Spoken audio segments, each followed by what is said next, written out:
নমস্কাৰ বন্ধু বান্ধৱীসকল আপোনালোকক আজিৰ ভিডিঅ'লৈ মই পুনৰবাৰ স্বাগতম জনাইছোঁ। আজি আমি ভিডিঅ'ত আগবঢ়াব বিচাৰিছোঁ মকৰ ৰাশিৰ মে মাহৰ ৰাশিফল। মকৰ ৰাশিৰ জাতক জাতিকাসকলে কেৰিয়াৰ ক্ষেত্ৰত এই মাহটোত অনুকূল ফল লাভ কৰিব। চতুৰ্থ ভাৱত শুক্ৰ গ্ৰহ উপস্থিত থাকি দশম ভাৱত পূৰ্ণ দৃষ্টি ৰাখিব, যাৰ ফলত কৰ্মস্থানত আপোনাৰ মনোযোগ বৃদ্ধি হ'ব। সূৰ্যৰ প্ৰভাৱ অলপ থাকিব, সেয়ে কৰ্মক্ষেত্ৰত কথা কোৱাৰ ক্ষেত্ৰত আপুনি অলপ সাৱধান হ'ব বা কথা কোৱাৰ পূৰ্বে এবাৰ ভালদৰে চালি জাৰি চাইহে কথা ক'ব। আপোনাৰ কথাই কাৰোবাৰ মনত আঘাত কৰিব পাৰে।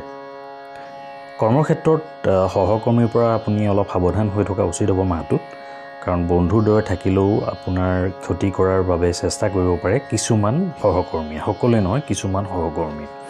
ব্যৱসায়ীসকলৰ বাবে মাহটো শুভই হ'ব। ব্যৱসায় সংক্ৰান্তীয় যাত্ৰাৰ পৰা আপোনাৰ লাভ হ'ব পাৰে। চৰকাৰী খণ্ডৰ পৰা আপুনি লাভ অৰ্জনৰ সম্ভাৱনা আছে।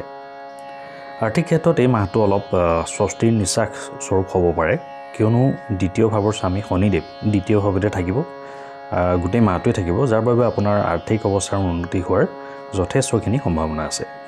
দেৱগুৰু বৃহস্পতিয়ে আপোনাক সঠিক সময়ত সঠিক সিদ্ধান্ত আৰু মাধ্যমেৰে ধন উপাৰ্জনৰ ক্ষেত্ৰত সহায় কৰিব।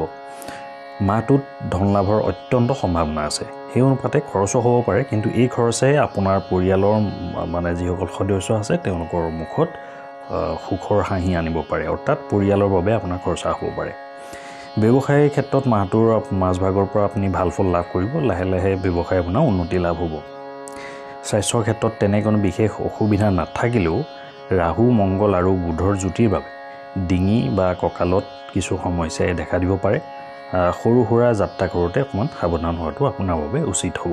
প্ৰেমৰ ক্ষেত্ৰত মাহটোত আপুনি শুভ ফলেই লাভ কৰিব। দেৱগুৰু বৃহস্পতিৰ কৃপাত মাহটোত আপোনাৰ প্ৰেমৰ ক্ষেত্ৰত অধিক দায়িত্বশীল হৈ পৰিব। আপুনি সম্পৰ্কৰ গুৰুত্বক আপুনি ভালদৰে অনুভৱ কৰিব পাৰিব এই মাহটোৰ ভিতৰত।